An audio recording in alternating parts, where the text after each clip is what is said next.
Okay, you did have some problems with physical pendulums, and I want to talk a little bit more about physical pendulums. Let's first look at the picture in very general terms. I have here a solid object which is rotating about point P, about an axis vertical to the blackboard, and here at C is the center of mass. The object has a mass m, and so there is here a force mg, and let the separation be here b. I'm going to offset it over an angle theta, and I'm going to oscillate it. Clearly there has to be a force at the pin. If there were no force at the pin, this object would be accelerated down with acceleration g, and that's not what's going to happen. But I don't care about that force, because I'm going to take the torque about point P. Remember when we had a spring, just a one-dimensional case, we had F equals ma, and that for the spring became minus kx, and the minus sign indicates that it's a restoring force. So we now get something very similar. In rotation, force becomes torque, mass becomes moment of inertia, and acceleration becomes angular acceleration. So now we have minus r cross f. And the minus sign indicates that it is restoring. So if I take the torque relative to point P, then I have, this is the position vector which has magnitude b, the force is mg, and I have to multiply by the sine of theta.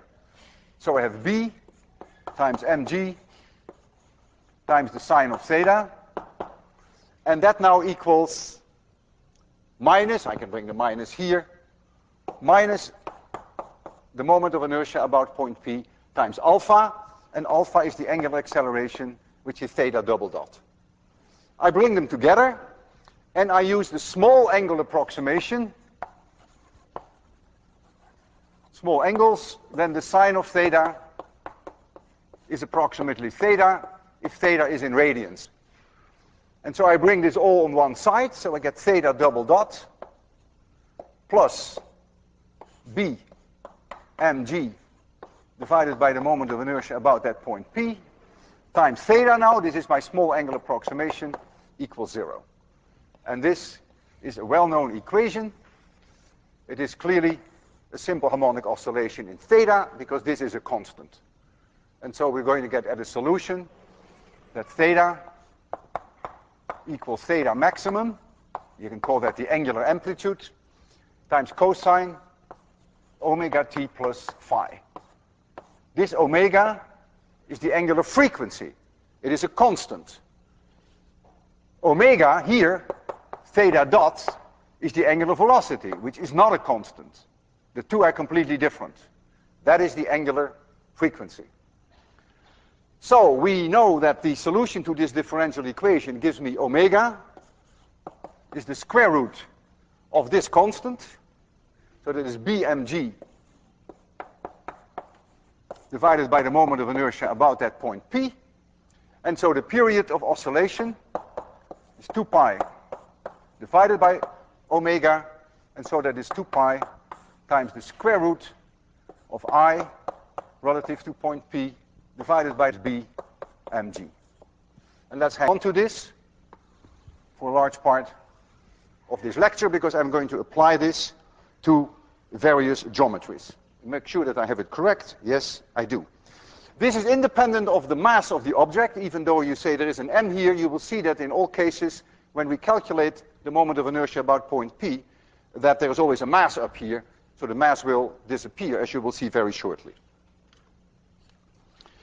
I have 4 objects here, and they all have different moments of inertia. They're all going to rotate about an axis perpendicular to the blackboard, so to speak, and we're going to massage each one of them to predict their periods. Let's first go to the rod.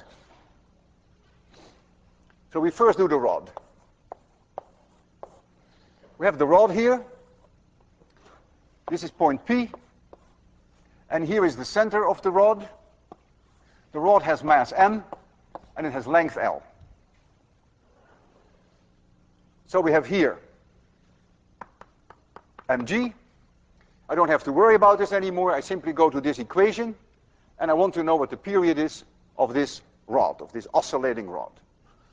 All I have to know now is what is the moment of inertia about P, and I know already that B in that equation equals 1/2 L.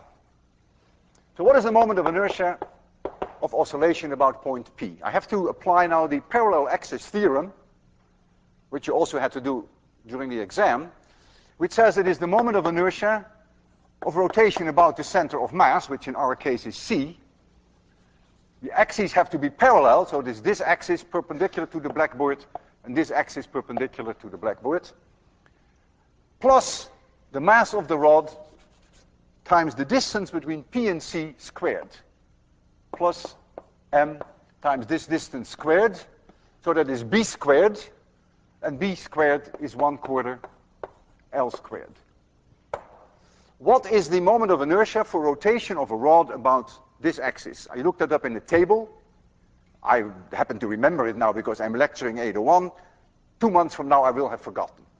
So I remember now that it is 1/12 m L squared plus 1/4 m L squared. That becomes 1/3 m L squared. And so the period T becomes 2 pi times the square root of this moment of inertia, which is the 1/3 m L squared, divided by B mg, and B is 1/2 L for this geometry. So 1/2 L mg, and notice indeed, as I anticipated, you always lose your m. You also lose 1 L here, and so you get 2 pi times the square root of 2/3 L divided by G. So that is the period that we predict for the rod. So let's write that under here, because we're going to compare them shortly. So this is 2 pi times the square root of 2/3 L divided by G. The rod that we have here is designed in such a way that the period is very close to 1 second. That was our goal. So T is as close as we can get it to 1.00 seconds. And so if you substitute in this equation T equals 1, you will find that the length of this rod, if it is really pivoting at the very end, should be about 37.2 centimeters. So we did the best we can when we made this rod. There's always an uncertainty, of course, how you drill the holes and where you drill the holes. So I would say the value that we actually achieved is 37.2, probably with an uncertainty of about 3 millimeters. So 0.3 centimeters. That's what we have. That is an error of 1 part in 370. Let's make that, round that off. That's a 1% error in the length. Since the length is under the square root, the 1% error becomes 0.5% error. So the period that I then would predict is about 1.000 plus 0.5%, so that is 0.005 seconds. So that then has a 1/2% error. So this is my predicted period. And so we're going to make 10 oscillations of the observed oscillations. We're going to get a number. My reaction time is not much better than 0.1 of a second. So we're going to get a number there. We divide this number by 10, and so we can always calculate the period then, and then we get a much improved error of 100th of a second, because we will divide this number by 10. So this also is going to be divided by 10. And let's see how close we were able to get this to the 1.0 seconds. So here's the rod. Turn this on, the timer.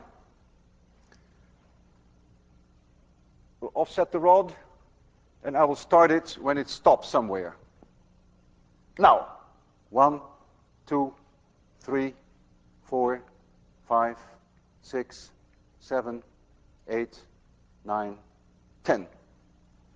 Not bad. 9.92, well within the prediction, 9.92. And so this becomes 0.992 plus or minus 0.01. And you see that is well within the prediction that I made. Now, all these four objects were designed in such a way that they have exactly the same period of 1 second. And now comes the question, how do the dimensions relate to each other in order to get them a period of 1 second? So let's now calculate the period for the other three objects, for the ring, for the disk, and for the pendulum. Let's start with the pendulum. For the pendulum, center of mass is here. Here is point P. I give the pendulum length little l. You see that on the right blackboard there. So B equals L. That's the separation between P and C. The moment of inertia about point P is very easy now. This has no mass. The mass is all here, mass capital M. So that must be M times L squared. So I go to this equation, and so I ask what is the period of a pendulum, and you're not surprised that you find 2 pi times the square root of L over G. We've seen that before, but of course it also comes out if you do it in this more complicated way. So here we get 2 pi times the square root of L over G. Let's now do the ring.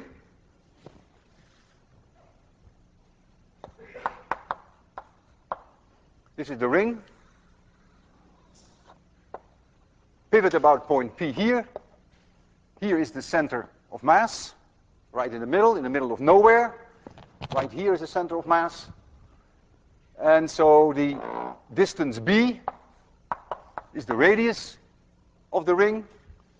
So we have to calculate the moment of inertia about point P. Again, we have to use now the parallel axis theorem. It is the moment of inertia for rotation about this axis through point C, through the center of mass. That is mr squared. R is the radius of the ring. Because all the mass is at the circumference, all at a distance r from the center of mass. And then we have to add to that, according to the parallel axis theorem, the mass times this distance squared, and this distance is r, so you get mr squared. So it is 2m r squared. So what is the period of an oscillation? I of P, that is 2m r squared, divided by bmg. B is r, rmg. I lose one r, I lose an m, and we have seen this before. I derived this in lecture number 21.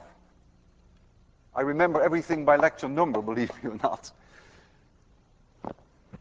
So the period now is the same as a pendulum with length 2r. This is the ring. And so here we have 2 pi times the square root of 2r divided by g. I'll make a comparison very shortly. I just want to finish them all. And I now would like to do the disk, last but not least.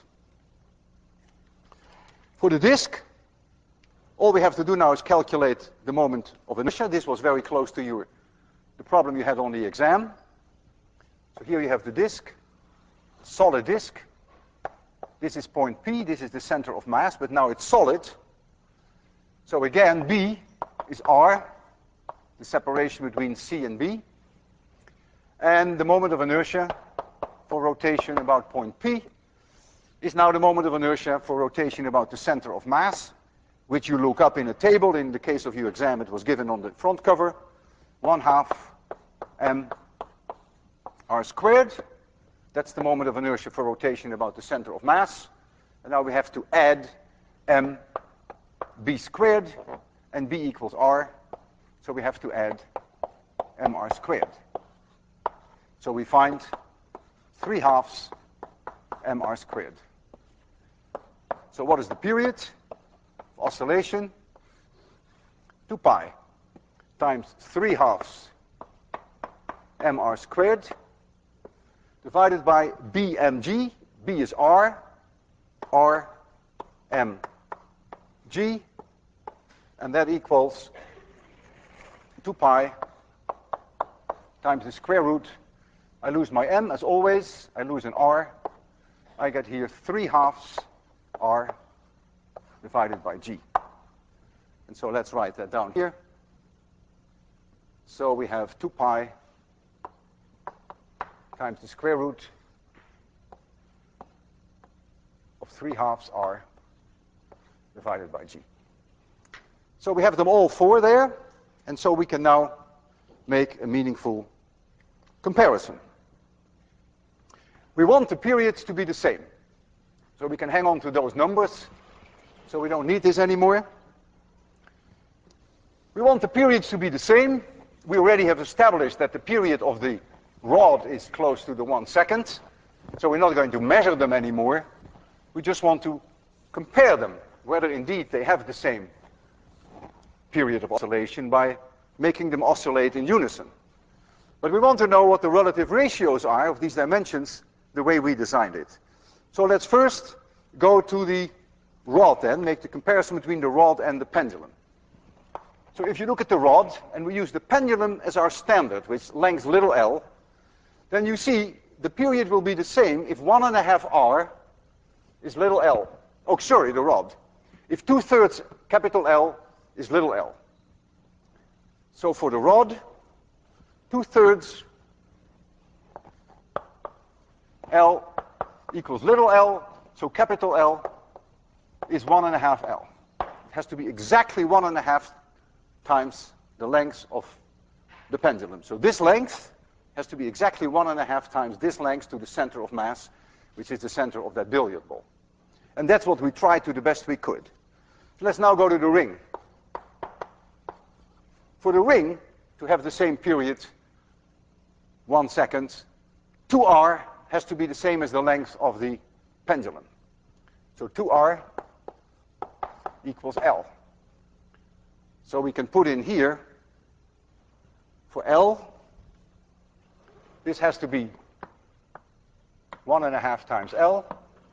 And here, this now, which is 2r, has to be L. Very non-intuitive that this length here is the same as the diameter of the ring. Not at all obvious. And so now we go for the disk. So now we require that 3/2 r, 1.5 r, we want that to be L. So we want r to be 2L divided by 3. So we want the diameter 2r to be 4L divided by 3. And when you look at the disk, it's hard to see that it is exactly 4/3, but you can see that it is longer than the pendulum. It should be 1/3 longer, but it is not as long as the rod, because the rod is 1.5 times the length of the pendulum. And so we can now complete that picture, and we have now that the diameter here, 2r, is now 4/3 times L. And so what we can do now, we can play with them, we can oscillate them simultaneously and just see how well they track each other. There's no sense in giving you the dimensions. The rod was 37.2 centimeters. Let me write that down, because we calculated that. So this was 37.2 centimeters. And I think that translates into, for the pendulum, 24.8 centimeters. But for the others, I leave it up to you to calculate the dimensions. Yes, 24.8 is correct. So, timing is not useful anymore. Let's just see how these two go together. Offset them, and we let them go. And they go pretty much in unison. If you wait long enough, of course, you will see there is a difference, because you can never make them exactly the same. But they track each other nicely. We can now also use the rod and the disk. They track each other beautifully. They're both very close to 1.00 seconds. And we can have the disk versus the pendulum. And you see they track each other very nicely. But wait long enough and you will see that, of course, the periods will be different. So this is my last word on physical pendulums. But you may see it again on the final. Not maybe. You can almost count on that. I'm telling you. Okay, I want to discuss now some other interesting oscillation. Again, simple harmonic. And that is liquid in a tube, as you see there. If I have here a tube which has everywhere it's open on both sides and everywhere the same cross section, and I put a liquid in here in equilibrium, just like that. And the liquid has mass m, it had density rho, the area of the tube is A, and the length of the liquid is L. So this is L. I'm going to offset it, the liquid, and I want it to see oscillate. And I want to see whether I can calculate the period of the oscillation. The total mass of the liquid that I have, the total mass, is the volume, which is the area times the length times rho. I'm going to offset it so that this is higher over a distance y. So this then is lower over a distance y. So this distance is also y. Same as that. So the liquid now is here, and then I release it, and it will start to oscillate. Well, when it starts to oscillate, there comes a time that the liquid, the whole liquid is going to slosh back and forth. And so everywhere in the tube, the velocity at any moment in time will be the same because the cross-section is not changing. It's the same everywhere. So if there's a certain velocity here, v, then it's the same as the velocity here, as the velocity there, as the velocity there. And that, of course, is y dot. That's the first derivative of that position here. I'm going to write down the conservation of total energy, mechanical energy. I assume that there is no energy loss, although there probably is some. Friction inside the liquid will probably generate some heat, and that will cause some damping. You will see that when we do the experiment. For now, I will assume that that's not the case. So what now is then the total energy of the system? That is the sum of the kinetic energy plus the potential energy. And if we assume that that's constant, we will be able to find the period of the oscillation very shortly, as you will see. The kinetic energy of the liquid is easy. That is 1/2 m times the velocity squared. And the velocity, we agreed, is y dot squared. Now the potential energy. I call the potential energy here, I call that U equals 0. When the liquid is standing here and the liquid is standing here, I call that potential energy 0. The mass that is now above this level here, I call that delta m. And delta m is the area times y times rho. This is how much mass there is here. It was taken away from here and is put here. How much work do you have to do to take this liquid and put it there? Well, that's the same when you take this liquid and put it here. And when you bring this liquid, which was there, here, then you have moved it up over a distance y. And so the gravitational potential energy increases by delta m, this is the amount of mass here, times g, times h, and h is y. mgh, remember, that's the increase in potential energy. And so I move an amount of mass, which is delta m. I move it over a distance y. I bring it here, but that makes no difference, of course. And so this is the total energy, and this is now a constant. So I'm going to substitute in there the A, L, and rho, so I get 1/2 A, L, rho velocity squared plus A, rho, g, and I get a y squared equals a constant, because I have a y here and I have a y there. We've done this before. This is the conservation of energy, and in order to find the period of the simple harmonic oscillation, we take the time derivative.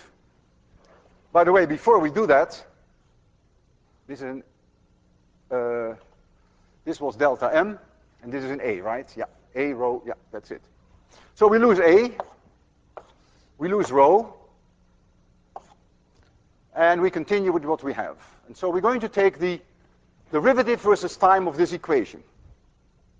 That gives me 1/2 L. The 2 pops out, and the 2 becomes a 1. So I get 2 y dot. Then I apply the chain rule, so I get y double dot. Here I get plus g. The 2 pops out, becomes 2y, and then I get the chain rule y dot, and that equals 0. I lose my y dot because I have y dot in both terms. This 2 eats up this 2. And so I find that y double dot plus 2g divided by L times y equals 0. And that was my goal, because this is clearly a simple harmonic oscillation, because this is a constant. And it will oscillate in the following way. Y equals y max times the cosine of omega t plus phi, and this is the angular frequency, which is directly related to the period. Omega, angular frequency, equals the square root of 2g over L, and so the period will be 2 pi times the square root of L over 2g. So this is the period for a oscillating liquid. Notice that it is the period that you would have obtained from a pendulum if the length of the pendulum were L over 2. Not at all obvious, not at all intuitive. You see our setup here. I have to know what L is, and that is not so easy. Because of this radius here, if I measure L on the outside, it's substantially larger than on the inside. You may not think it's a big difference, but it's huge. It's a 9-centimeter difference between the outside and the inside. If I take the average value between the two, if I take the average, I find 72 centimeters, and I could be off by 1. If I use this number for L, and I substitute it in this equation, then I find my predicted period, which is 1.204, and because of this error that I have of 1, that would give me an uncertainty of about 0.01 seconds.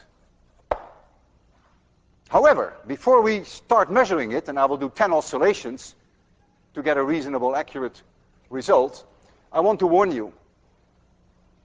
I make a prediction that the period that we will measure will probably be larger than this. And I can think of 2 reasons. First is that the damping of this liquid will be huge. You will see how quickly it damps. In the past, we have never taken damping into account, and we won't do that in 801. But the damping has the effect on making the period longer. We've always ignored that, and in most of the demonstrations that we did, like just now, that was acceptable. It may not be acceptable for the liquid. But now there is a second point that I want you to think about. Is it correct that I take the average length, namely the average value between the outer length and the inner length? I don't think it is. I want you to think about why that is not correct. Look carefully where that L comes into my differential equation, and you will probably come up with the right answer. And I claim that the actual L that we should have taken is a little bit larger. I don't know how much larger, but it's a little bit larger. And so that will also make the observed period become larger than the predicted one. So I'm not too optimistic that we will go and hit this the way we want to hit it. But that's good, because that's where the physics lies, that you see that there are other factors that have to be taken into account. I'll turn this one on. Is it on now? Is it zeroed? We'll make it completely dark in the classroom, because you're going to see, otherwise you can't see the liquid. So you see the liquid now. Oh, you see these equations too. Okay. It's zero. So let me try to give this a swing, a large swing. It damped so enormously that I really want to get a very large swing. That's nice. Now, 1, 2, 3, 4, 5, 6, 7, 8, 9, 10. Ah, not bad. 12.18. Not bad. Get a little bit of light. 12.18. So observed, 10T. Observed. Is it 12.18? Okay, my reaction time is 0.1. So T observed is 1.2, let's make it 2, plus or minus 0.01 seconds. Oh, that's not bad. There is an overlap. If you add this one here, you get 1 to 1. And if you subtract it here, you get also 1 to 1. So it's not bad. I expected it to be a little higher, but it's close enough to be happy. Think about why L should have been taken a little larger. Now, one more very interesting oscillation. A torsional pendulum. There's a wire there, 2.5 meter steel wire. And there's hanging something on the bottom which we're going to offset. And then it's going to oscillate back and forth. That's called a torsional pendulum. And we're going to calculate the period of oscillation of a torsional pendulum. And they have wonderful properties. They're in a way like a spring, like a one-dimensional spring. Remember the one-dimensional spring? That we had a period which was independent of the amplitude. Well, within reason, of course.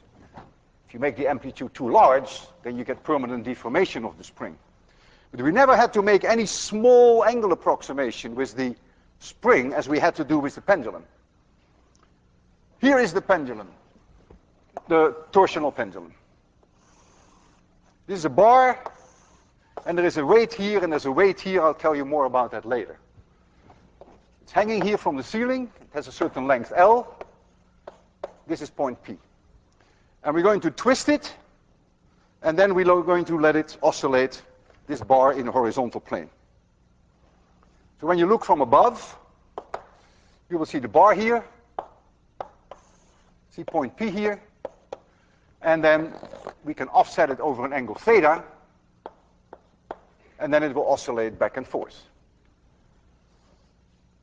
The torque relative to point P is now very similar to what we had with a spring. We have a minus sign.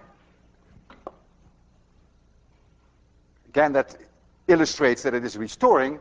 Instead of a K now, we have kappa, which is what we call the torsional spring constant.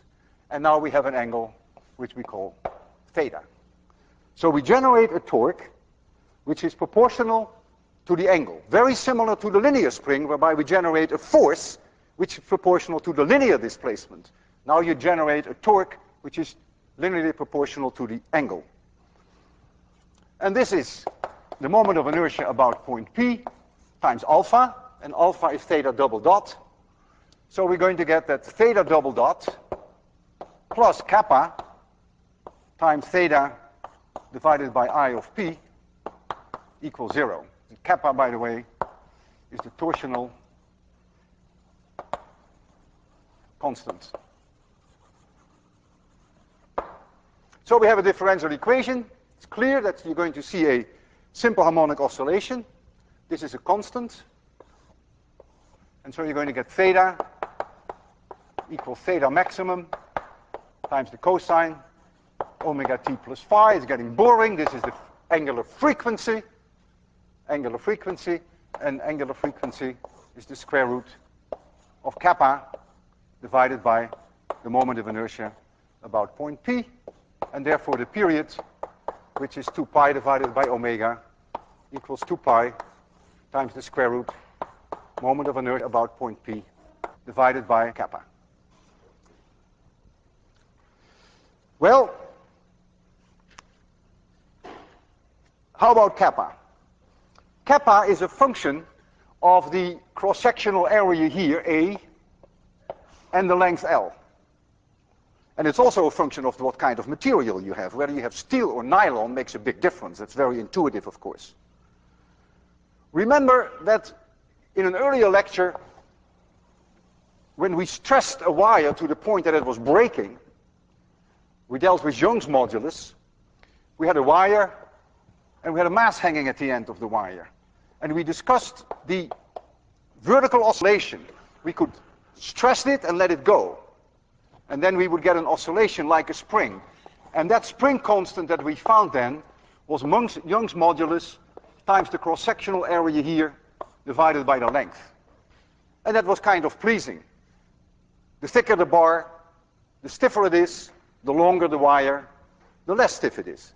Well, there is something very similar here. But I don't want to go into the details of exactly how you derive here kappa. It's a little bit more complicated. But indeed, the same is true if you make the wire thicker, then kappa will go up. And if you make the wire longer, kappa will go down.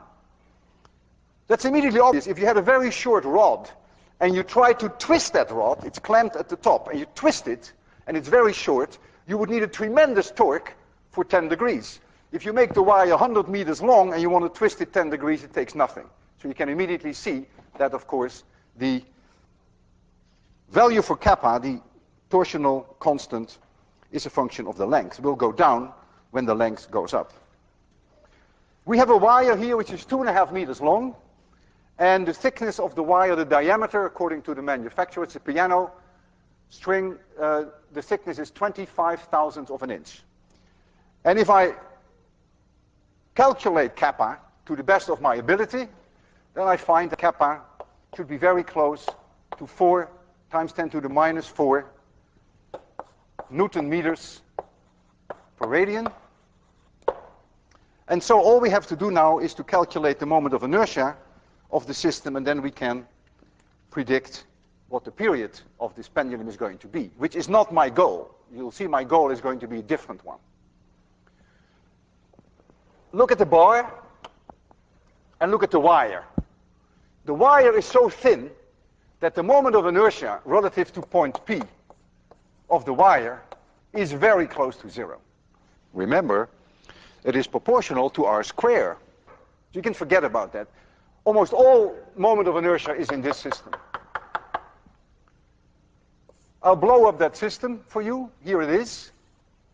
You'll see it there. And it has on both sides, it has 200 grams. It is 0.2 kilograms. And it has here 0.2 kilograms. And this mass is almost negligible. And this distance here is 30 centimeters. And this distance is 30 centimeters. So to a very good approximation, the moment of inertia for rotation about that point P, this rotation, will be this mass times radius squared plus this mass times radius squared. So that will be twice, because I have two masses, times the mass times the radius squared. And that is about 0.036 kilogram meter squared. And so when I use that into our equation, so I know now what kappa is, at least I have a reasonable idea what kappa is, and I know what I of p is, that's really almost exclusively determined by that crossbar, I will find then, using that equation, that the period is very close to 60 seconds. My goal is not to prove to you that it is close to 60 seconds. My goal is to show you that for this dimension, which is very thin and very long, that we can make that angle theta maximum, this angle, amazingly large. You're not talking about 10 degrees or 30 degrees. We can go much further. And what I want to test with you is how far we can go. This is one of the great things in life. For you and for me, a challenge. How far can you go and get away with it? There comes a time that if we make the angle too large, that we permanently deform the wire. It will not come back to its original position. The same happens with a spring. If you take a spring, it is true that the period of oscillation is independent of the amplitude, but only up to a point. If you go too far, that Hooke's law no longer holds, that you deform it permanently, then of course the period will become a function of the extension. And the same is true here. So if we twist it too much up, then of course we will permanently deform it, and then the period will not be independent of theta maximum. Having said that, I would like to start asking you for advice. What kind of angle in this direction shall we start with? What do you think is reasonable without total torture for the wire? And then we'll write down the times. So we're not really interested in testing the 60 seconds, but we would rather like to compare the various angles that we give it. So what is the first one we will try? Any idea? 30 degrees? What? 6 pi. 300. The first try? You are cruel. Man, the first one you want 6 pi? You're out of your mind. I'm willing to go one rotation, okay? You think that's nothing. It's peanuts for you, right? Okay, I would like to go theta maximum of 360 degrees, so 2 pi. And measure the periods. In fact, to measure the period takes a minute. And it's not necessary. We can measure half a period. Namely, we wait until the pendulum stops, and we measure the time until it stops again. That's half a period. Like with a spring. If it stops here, and it stops there, that's half a period. So we'll measure half a period. Now, I don't know what my reaction time is going to be. It may be not a tenth of a second, because the moment that it stops is not so well defined, you will see. I'm just guessing. Probably a little larger than 1/10 of a second. Let's give it a shot. Let's try first 360 degrees. You see, this is black and this is a little red. So we will rotate it one rotation. This is back here where it was. Yeah, have you seen that? 360 degrees. Okay, now I will first let it go and wait until it stops. I always do that. And then I start the time. And then when it stops again, I'll stop the time, and then we have half a period. So let's first do its own thing. Very slowly, very gently. It should take roughly 30 seconds for half a rotation. So you'll see now that it's now at equilibrium again, because we wound up one rotation, and so back to equilibrium, and now it's going to stop very shortly. And when it stops, I want to start the timer. Now! Okay, so now it goes back, and we'll wait until it stops again. That gives us half a period.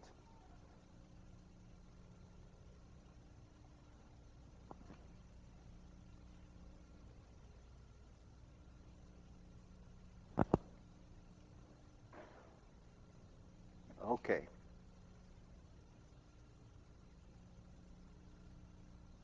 Now, 28.75.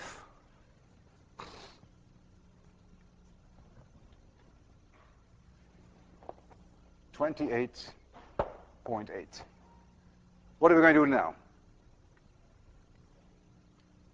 3 rotations? 5 rotations? 3. Are we in favor of 3? Who is responsible for permanent damage to the wire? You accept responsibility in life? 3 is a lot. 3 is 6 pi, man. 6. I can start it, because it will take a while before it stops. 3 rotations. First, we have to be sure that it is more or less back at equilibrium, which is always a difficult thing, because it's so slow.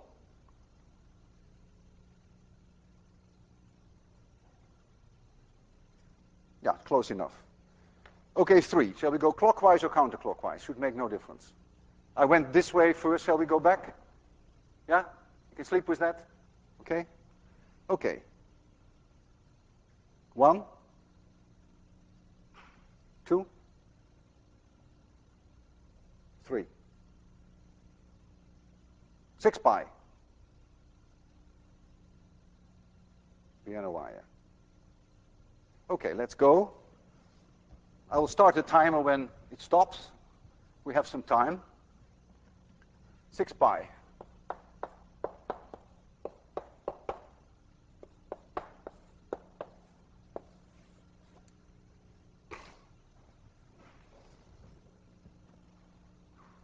If we rotate it 3 times, then it will rotate 6 times back before it stops. I hope you realize that.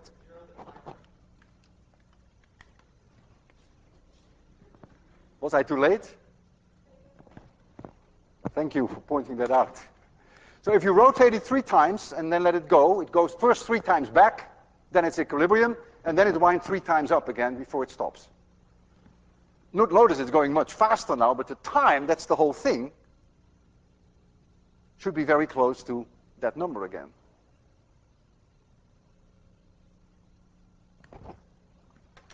$28.5. Ooh, not bad. Shall we now go all the way? What do you want to do now? Break the wire or 10 rotations? You'd love to see that, right? It will go like mad, 10 rotations. Isn't it amazing how much faster it goes? Still 30 seconds.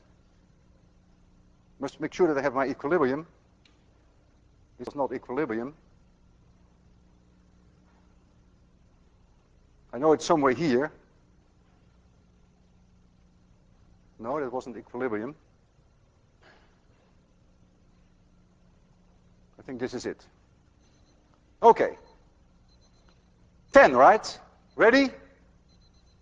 1, 2, 3, 4, 5, 6, 7, 8, 9, 10. Poor wire. We'll let it go, and we'll see what happens. When it stops, I'll start the time. Excuse me? Thank you. Thank you for pointing that out. Look how fast it's going. I mean, it's really going wacko. It has to do all that in 30 seconds.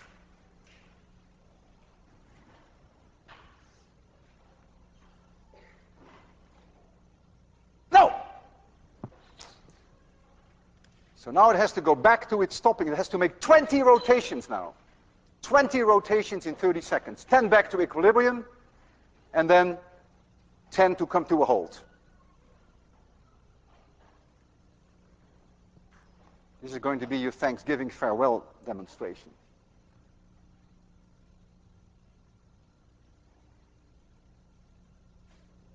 No! 29.2. Fantastic. Okay, have a good Thanksgiving.